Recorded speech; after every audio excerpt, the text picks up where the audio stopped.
मित्रों, जय श्री राम।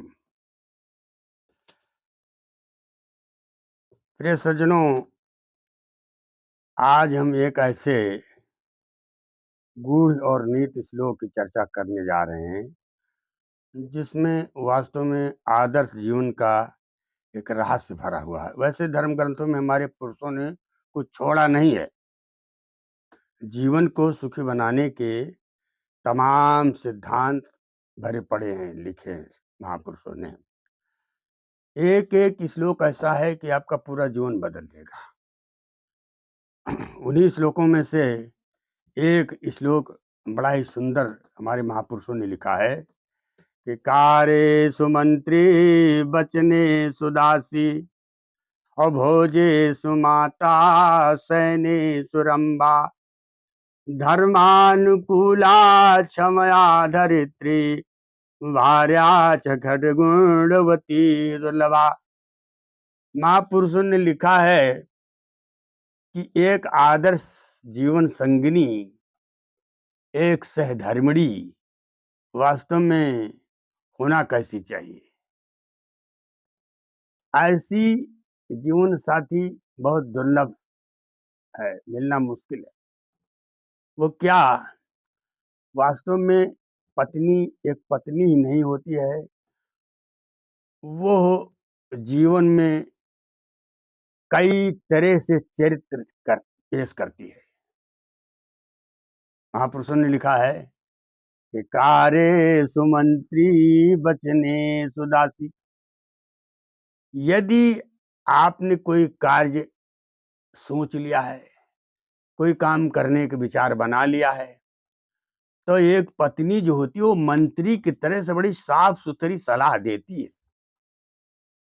उसमें कोई स्वार्थ नहीं रहता है, एकदम निष्कपट भाव से, बड़ा पवित्र भाव से आपको सलाह देगी कि ताकि आपका उत्थान ही हो, आप सुखी ही रहें। तो कारे सुमंत्री बचने सुदासी। और वही पत्नी फिर दोबारा जब जरूरत पड़ी तो एक दासी के रूप में आपके सामने प्रस्तुत हो जाती है, यानी आपकी हर एक आज्ञा का पालन करती है, विनम्र भाव से हमेशा खड़ी रहती है, आपके किसी आज्ञा का खंडन नहीं करती है। एक दासी के रूप में वो अपने आप को हमेशा तत्पर रखती है तुम्हारी सेवा में। तो कारे सुमंत्री बचने सुदासी अभोजे सुमाता। और जब पति को भोजन कराने लगती है तो एक माता के रूप में अपने आप को प्रस्तुत करती है। जैसे माता जो होती है अपने बेटे को, अपने बच्चे को चाहती है कि मैं क्या से क्या इनको खिला दूं, बलवान बना दूं, ताकतवान बना दूं। ऐसे पत्नी जो होती है, सहधर्मिणी जो होती है, उसका भी प्रयास रहता है भोजन के समय पर ठीक माता जैसा ही व्यवहार करती है। वो उसमें कोई कोताही नहीं करती, पूरी तरह से समर्पण भाव से, आत्मीय भाव से भोजन कराती है। और सैने सुरंभा।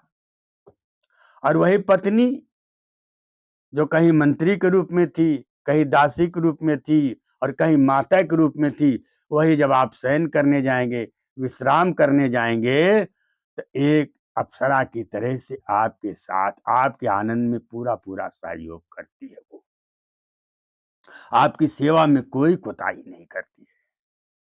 तो धर्मानुकूला क्षमया धरित्री। धर्म के अनुकूल महापुरुषों ने लिखा है कि क्षमा में धरती के समान क्षमाशील होती है। आप क्रोध कर रहे हैं, बुरा भला कह रहे हैं, डांट रहे हैं, फटकार रहे हैं, कटवचन कह रहे हैं, फिर भी चुपचाप सहन करती, आपका प्रत्युत्तर नहीं दी, जवाब नहीं देती है। ऐसी 6 गुणों वाली पत्नी महापुरुषों ने कहा बहुत दुर्लभ होती है। भार्या च खड़गुणवती दुर्लभा। ऐसी 6 गुणों वाली पत्नी संसार में बहुत दुर्लभ होती है। तो वास्तव में प्रेमियों, ये है जीवन को सफल बनाने का एक सूत्र है। आनंद कहीं बाजार में नहीं बिकता है। इसीलिए महापुरुषों ने भोग में ही योग की सलाह दिया है। ये कलिकाल है। अब हम गुफा में कंदरा में नहीं जा सकते, समाधि नहीं लगा सकते। अब जो होता है, अन्न में ही प्राण है। अगर भोजन नहीं करोगे, आहार नहीं ग्रहण करोगे तो जीना मुश्किल हो जाए। तो ऐसे में अब ये कहे कि सज्जुग वाली समाधि जाकर के हम कंदरा में लगाएं 10,000 वर्ष के लिए, तब तो जय जय सीताराम हो जाओगे। अब यही भोग में ही योग आपको सीखना होगा। भोग माने परिवार में रह करके, और परिवार में रह करके परिवार का सुख, धन संपदा का, नाते रिश्ते का, भाई बंधु का, सारे सुखों का भोग करते हुए और जीव इसी में योग कर सकता है। ऐसे क्या हुआ, एक बार कबीर साहब के पास कुछ विद्वान लोग गए, यही शंका समाधान करने की पूछा कि भाई कबीर साहब ये बताइए, आप भोग में योग की तरकीब बताते हो, अब बताइए घर में, परिवार में, ये माया में रह करके और यहाँ आखिर योग कैसे किया जा सकता है? साधन भजन कैसे की जा सकती है? परमात्मा स्वरूप का चिंतन कैसे किया जाए? तो कबीर साहब ने कहा कि भाई ठीक है, अब आप आए हैं, धूप से आए हैं, बैठिए, विश्राम करिए और पानी वानी पीजिए, और अभी मैं बताता हूं कि कैसे भोग में योग किया जाता है। अब इधर कबीर साहब बेचारे, करघा चल रहा है, कपड़ा बुना जा रहा है, और विद्वान लोग अपना बैठे, आसन जमाए, जल ग्रहण किया, जो कुछ सेवा मिली सेवा स्वीकार किया। इसी बीच सोचने की बात है कि दिन का दोपहर का समय है, और कबीर साहब जो हाथ में एक यंत्र था जिसमें तागा लपेटा रहता है, उस यंत्र को कहीं झटके से फेंक दिया, और पत्नी को आवाज लगा रहे कि लोई लोई। बोली क्या बात है? अंदर से पत्नी ने आवाज दिया, बोली एक काम करो, जरा ढबरी लेकर के आओ, और ये तागा वाला यंत्र मेरा कहीं यही खो गया है। अब वो लोई चुपचाप उठी और दीपक जलाया, और दीपक जलाने के बाद लेकर के आई, जबकि दोपहर का समय है, मई जून का महीना है, और चटकती धूप है, चारों तरफ रोशनी जगमग। ऐसी स्थिति में कबीर साहब ने कहा कि तुम ढेबरी जला करके ले आओ। लोई ढेबरी जला करके ले आई, और चारों तरफ वो देख रही है, और जबकि वो यंत्र ऐसे सामने दिखाई पड़ रहा था। बोली ये देखो यहाँ है। बोले ठीक है, कोई बात।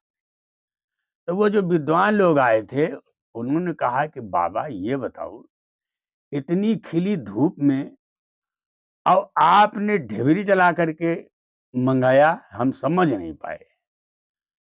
बोले प्रभु यही तो समझने की बात है, यही तो भोग में योग की यही गति होती है। आप अपने परिवार को इस तरह से बना लो, ऐसे सांचे में ढाल लो कि परिवार का हर सदस्य जो है, ये आपकी अवज्ञा न करे, आपकी बात का खंडन न करे। वो भी तर्क कर सकती थी कि इतनी खिलती धूप में भला ढेबरी की क्या जरूरत है, लेकिन नहीं, उसने तर्क नहीं किया, तुरंत आज्ञा का पालन किया, ढेबरी जला करके ले आई। एक पत्नी का ये धर्म होता है कि वो पति की इच्छा के अनुसार व्यवहार करे। तो कबीर साहब ने कहा कि भाई यही है भोग में योग, ये एक योग है अपने परिवार के बीच में और सारे सुख सुविधा के बीच में रह करके, और परिवार के इस तरह से बना लेना, यह एक योग है, ये एक परिवार है, ये एक, मेरी समझ लीजिए, ये एक समाधि है, एक साधना है। तो प्रेमियों, ये एक ही श्लोक जो होता है, मनुष्य के जीवन को बदल देता है। एक सहधर्मणी, एक जीवन संगनी बहुत दुर्लभ मिलती है, ये 6 गुणों वाली। ऐसे में अब आप कहेंगे इसका आध्यात्मिक रहस्य इसके अंदर क्या है? इसके अंदर मतलब वास्तव में आध्यात्मिक अर्थ ये निकलता है कि जीवन केवल अधिकारों से नहीं कि आप पति हैं तो आप अपना रोब दाब अधिकार हमेशा जनाए रखें, नहीं, कर्तव्य से जीवन बनता है। आपके अंदर ऐसा कर्तव्य होना चाहिए।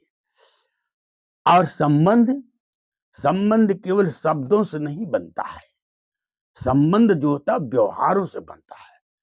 जैसे पत्नी है उसी के अनुरूप पति को भी व्यवहार करना जरूरी है, तभी ये संबंध कायम हो सकता है।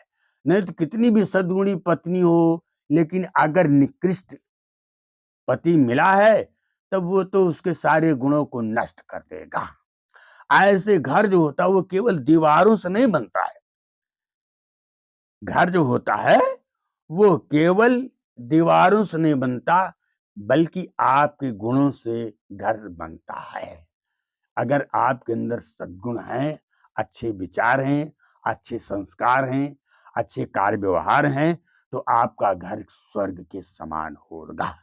तो ऐसे में हमको आपको संकल्प लेना चाहिए कि अपनी वाणी को मधुर बनाएं। देखो, शब्द संभार के बोलिए, शब्द के हाथ न पांव, और एक शब्द करे औषधि और एक शब्द करे करे घाव। तो आज ही आप संकल्प लें कि अपनी वाणी में सुधार लाएं। आपकी वाणी विनम्र होनी चाहिए, प्रिय होनी चाहिए, कि कान को प्रिय लगे, कठोर वचन ना कहिए। और दूसरा, आपका व्यवहार विनम्र होना चाहिए, कठोर नहीं होना चाहिए। ऐसे आप अपने जीवन को गुणों से भरें। आपके जीवन में क्षमाशीलता होनी चाहिए, क्रोध नहीं होना चाहिए, लोभ का पुट नहीं आना चाहिए, अहंकार नहीं होना चाहिए। ये सब अच्छे जीवन के लक्षण हैं, अच्छे परिवार के, अच्छे संस्कार के लक्षण हैं। तो प्रेमियों, ये एक छोटे से श्लोक में मनुष्य के जीवन को बदल जाने का पूरा सूत्र लिखा है, आपके सामने मैंने व्यक्त किया। और यदि मेरी ये चर्चा यदि आपको अच्छी लगी हो तो मेरे चैनल को सब्सक्राइब करिएगा, लाइक करिएगा, शेयर करिएगा। जय श्री सीताराम।